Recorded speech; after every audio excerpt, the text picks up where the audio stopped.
Okay, and here is my match with little Alex. This is the 1, 2, 3. I think we're on the 5th match now of our second Tourneys for Noob series. And let's see, what do I want to keep here? Well, we've chosen to go with Handlock, and he's playing Druid. We've seen that it's a ramp Druid in the games that he's played so far, or something like a ramp Druid. And there is my own little personal ramping card, so hopefully we can move smoothly into that turn.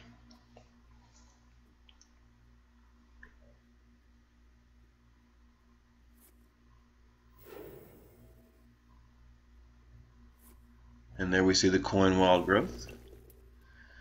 And now we can just take a nice big lead in mana as we move along. Alright, we'll just go ahead and tap through there, and now that we see we've got that card in hand, we're going to go ahead and tap the next turn in most cases. I don't see a lot of other reasons to play anything else.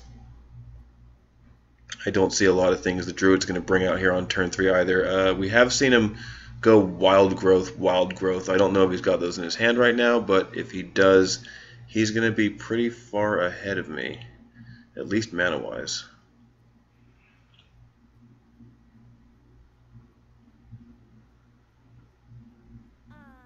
And there's a Grove Tender. Now, because we're not spectating him this time, luckily we don't see him get the options and it doesn't just stick on the screen.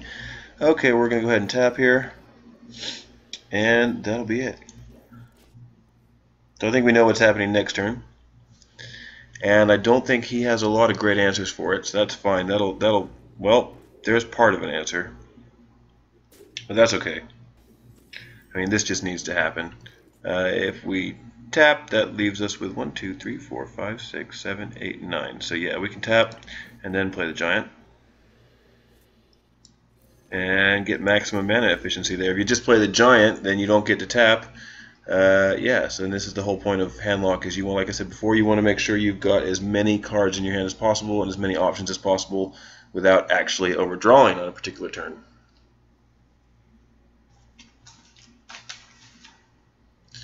So what's he going to do with my Giant? He's going to Starfire it. It's amazing we're already at turn 6.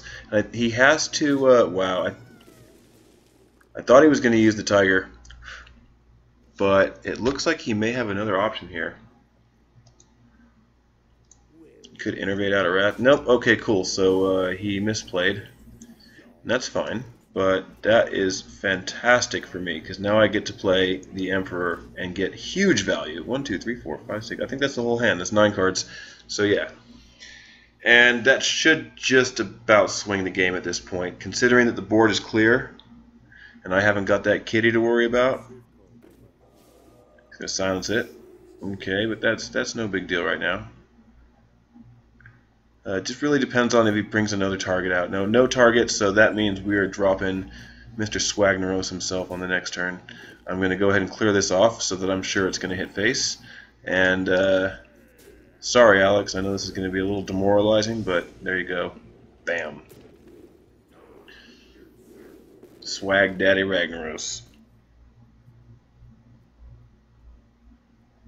And having just dealt with that Giant and not actually having the kitty in place. Oh, he does have Naturalize though, and he's going to force me to overdraw here. 1, 2, 3, 4, 5, 6, 7, 8, 9. So we're actually going to lose 2 cards. We're going to lose 1 on this turn, and 1 as we draw in.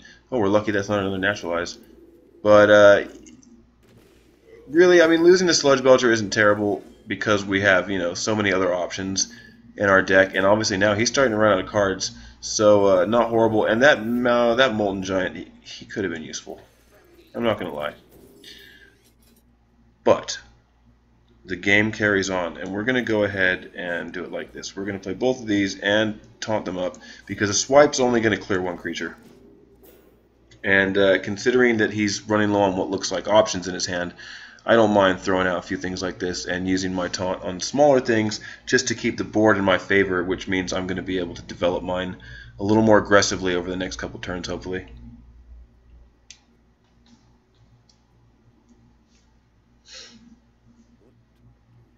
Obviously, we watched some of Alex's matches, but at the same time, this is not a standard Druid deck by any means, so it's going to be interesting playing the guessing game on which cards he's holding and which cards he may be thinking about playing.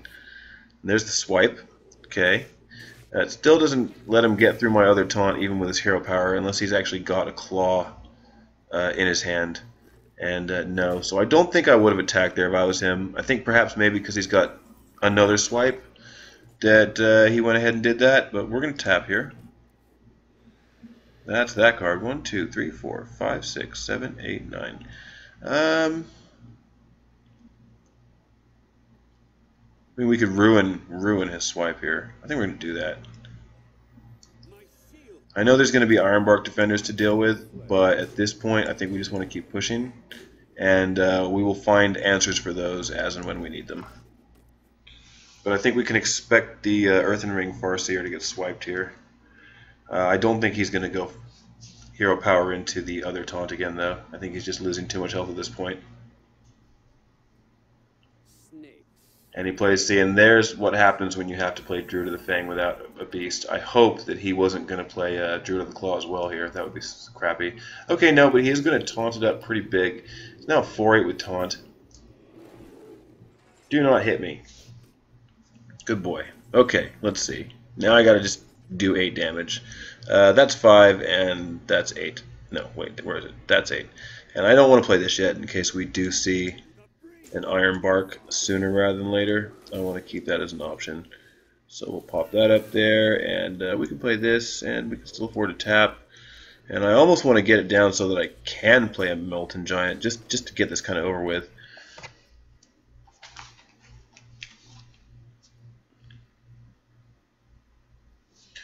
Play with some of the new background stuff. Oh, that egg, even though it was shaking, it's empty. This one should have a bat in it, or a baby dragon whelp. Dragon whelp? That's what it is. There we go. Got a whelp out of that. And only one whelp. There have been times, I'm sure of it, when I've gotten 2. So this is going to be fun. And it would have been even funnier if I had 2 owls, but that's not the case. So we're just going to taunt everything. Keep pushing. And we'll draw again. Anything useful? Not for this turn. Alright.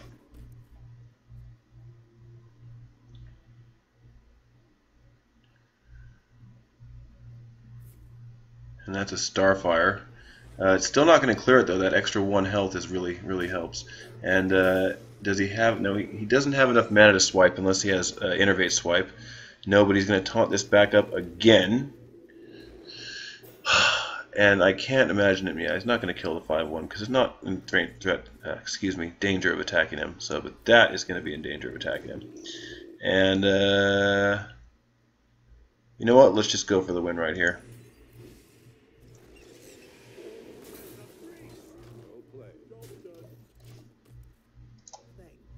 I mean, now we go through the Tree Man with the Mountain Giant and still have 6 attack, 5 attack plus 3. So that'll do it pretty much.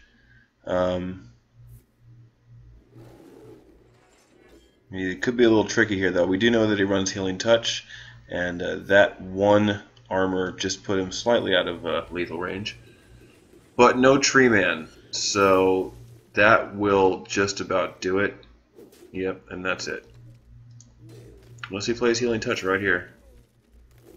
Or does he have another Druid? Druid of the Wild? Nope, that's it. Double Innervate. Okay. So that's the first game between me and little Alex. I'm going to go ahead and take it right here. And we'll move on to the next match, which is going to be my Mage and either his Rogue or the Druid that we just saw.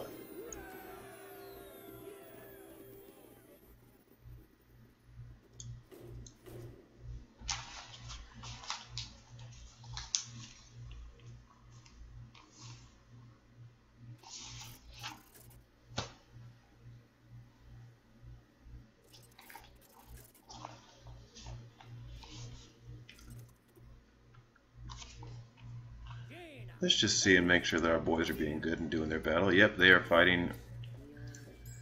I wonder how they're doing. We haven't heard anything yet, so perhaps they're going to just report back at the end of all the matches, or perhaps they are... yeah, we'll keep them. Perhaps they're playing Handlock versus Handlock, and it's going to be another hour-and-a-half best-of-3 game. That might be kind of painful, and no matter how much you like playing Handlock, when you come up in a mirror match, you're like, oh god, this is going to take a while.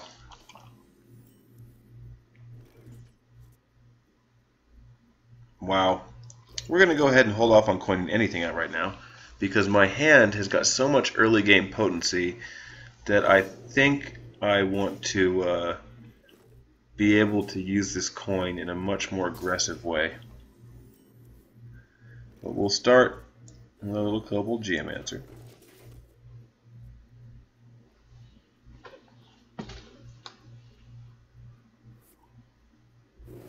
Backstab. Darn it!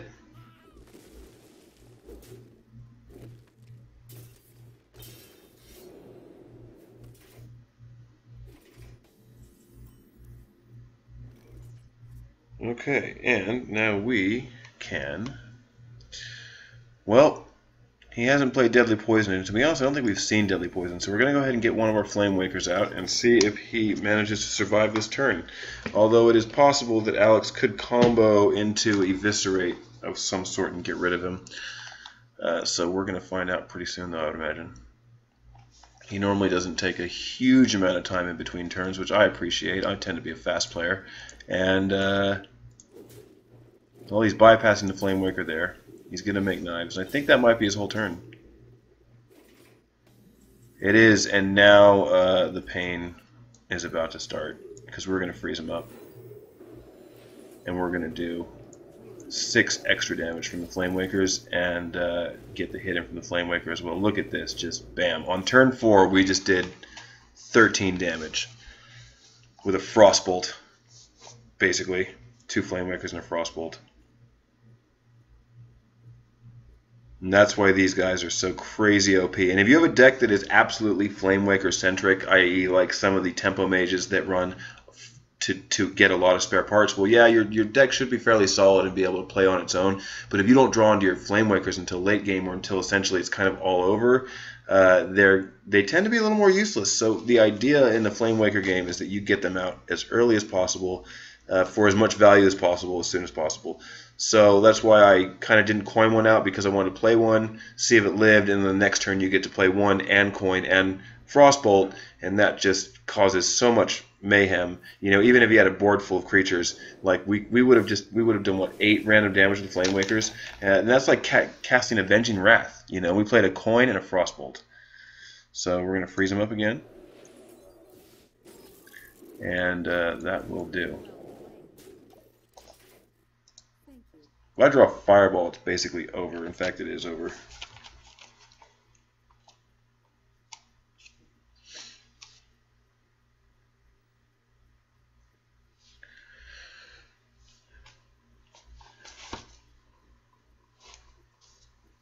Okay, so he shivs it, and I think that's just so he can activate. Eviscerate, and he doesn't have it, and he doesn't get to. So we're gonna hit with this regardless, and let's see if we can have enough magic.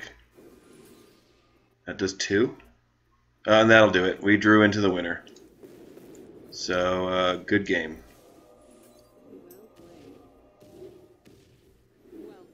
And that'll be the end of our match. So we will see you guys in the next video. Thanks for watching.